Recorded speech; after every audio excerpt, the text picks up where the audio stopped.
Very good morning to all of you. Aruna, my friends from the industry, friends from the media, and everybody here in this room. As you heard from previous speakers, 5G is a very different type of technology. It has some fundamental benefits. The first is a massive increase in concurrency. So in a given square kilometer, you could potentially have 1 million devices, all connected.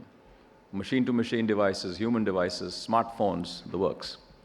Second big benefit is a dramatic increase in capacity. And this really fundamentally comes from very, very large spectrum bands. Third, massive reduction in latency. Today, one of the challenges of industrial applications is much higher latency on 4G technologies. And I think lower latency will change the way life is led. And finally, a significant increase in the efficiency of spectrum, which is what Jay referred to as well. But to make this happen, massive spectrum is needed. Today on 4G, if you look at most spectrum holdings of operators in India, it's between 50 to 60 megahertz of spectrum. Globally, if you look at 4G technologies, people hold between 100 to 200 megahertz of spectrum. But that is just inadequate for 5G. You need much, much larger pools of spectrum, which means you need to open up the higher spectrum frequency bands, millimeter wave, 1,000 megahertz of spectrum per operator.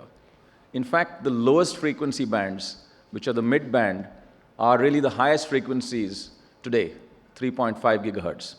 And if you have 40 to 50 megahertz of spectrum in that band, it's just not going to give you any kind of experience which is better than 4G. So you need a lot of spectrum. 5G will change the world. I think you've heard this before. And I will not repeat the use cases that are bandied again and again, the same couple of use cases. But it will require a lot of ingenuity and a lot of innovation. Who would have thought 15 years ago what 4G has done to the world? The growth of ride sharing, the growth of food delivery, the growth of e-commerce. Some of these new businesses have all got created on the basis of 4G technology. And so ingenuity and enterprise will be needed to actually build a whole bunch of applications that can change the world, both on the consumer side and, more importantly, on the enterprise side. Manufacturing will become more productive. Agriculture will become more productive. And so there is a need for a lot of ingenuity. If you look at the key enablers, right, to make this happen, one is you need the right kind of devices. And if for a moment, if I look, for example, at the consumer side, the first 5G device that's now rolled out is at about $1,000. In 2020-21, this will get down to about $500, and it's estimated that by 2022, this will be around $300. So it's still very expensive on the smartphone side. The second will be networks. 4G networks will continue to remain, and most of the 5G technologies will be an overlay on 4G using a technology called non-standalone, which will require 4G to be used for the uplink and 5G to be used for the downlink. So it's going to be an overlay. And the third part, which will be required, is a whole bunch of applications and use cases, which I've already talked about, which will require ingenuity. We are well positioned as a country. If you look today at 4G, we have a 39% penetration already. And it's estimated that by 2025, 89% of devices will be 4G devices in India. In fact, by 2025, GSMA estimates that there will only be 7% of 5G devices. In fact, by 2021-22, it could be 0.7. So it's really going to be a lot of 4G devices and some starting of 5G in the next 5 to 7 years. But to make this happen, what is required is a tremendous amount of capacity. Because you're going to see 10x data, you're going to see 10x devices that are connected. And it requires resources. It requires resources in terms of investment. It requires resources in terms of spectrum. And it requires resources in terms of fiber, which will be required to actually connect up almost every tower in India so that all of this traffic can be dealt with. So the resources required from the ecosystem, and particularly from the telecom industry, are massive. Yet, if you look at the state of telecom today, the ARPUs of Indian telecom are $1.50. And by the way, if you compare with markets like China or Brazil, markets similar to ours, they're at $6 to $7. The EBITDA in India is about 22%. In most of these other markets, you're anywhere between 35 and 40%. The return on capital for our industry today is negative, which means it's better to put your money into a savings bank account. The debt in this industry is 400,000 crores. I mean, you might hear different EBITDA numbers of different players, but what is absolutely undeniable is that this is an industry that is deeply in debt. 400,000 crores of debt in this industry. If you look at the investment that is today going in onto 4G, of 100 rupees that we earn, Airtel invests 34 rupees on capex. Typically, for most other companies in the world, in this industry, it's about 16 to 17 rupees. So 34 rupees of the revenue that is earned is going into capex. 31 rupees is, by the way, going into the government through taxes. And so this is a broken situation, and I think we need to fix this. So to me, I think there are a few key enablers in making this happen, because I passionately believe that India must not stay behind. India must stay ahead with the rest of the world at the advent and the forefront of 5G. But like I said, to make this happen, there are a few key enablers. The first is the cost of doing business has to go down.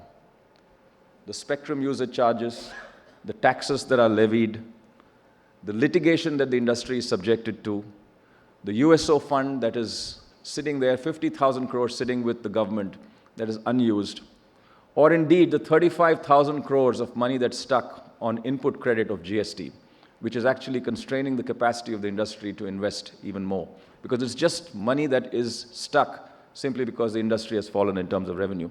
And I'm extremely grateful to the Honorable Minister and Aruna to have raised this strongly with the Finance Ministry to say, let's fix this, because these are issues that the industry needs to. In fact, the Minister raised this in the very first few weeks of his taking over, even before we as an industry met him. So the cost of business is going down. Let there be fair and competition, but the cost of business can easily be reduced. The second is the ease of doing business. We are still subjected to a myriad level of approvals, all kinds of approvals that are required. Now, there's a lot of work that's been done in Aruna's regime as the DoT Secretary to simplify many of this, but it is still work in process. A lot needs to be done. Right of way, 4G and 5G technology needs fiber. It is so difficult to get access to actually rolling out fiber. It's expensive, it's complicated, you have to deal with every municipal corporation in the country. This needs to get simplified. Again, a few state governments have taken a progressive position. DoT has actually encouraged all the state governments to do more, but this needs to be sorted and fixed. So the ease of doing business, I think, is the second part that I want to talk about. The third enabler is going to be spectrum. Like I mentioned, if you look at these spectrum bands, in the sub-gigahertz side, 900, 1800, 2100 bands, you don't have too much spectrum. And that is not going to be adequate for 5G.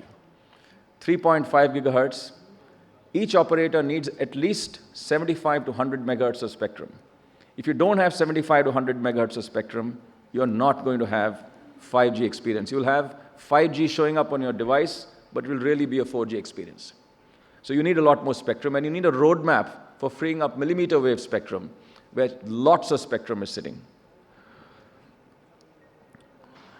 The cost of the spectrum has to come down.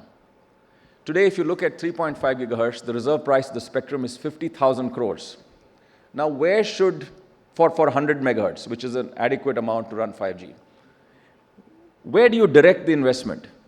Do you direct the investment into spectrum, which actually is useless unless it's deployed in terms of capex, or do you direct this investment to roll out networks, to roll out capex, and make sure that you build and fulfill the dream of digital India? Balance needs to be found, because this is not about revenue maximization, as the NDCP policy itself states, but really about building a strong digital footprint for the country.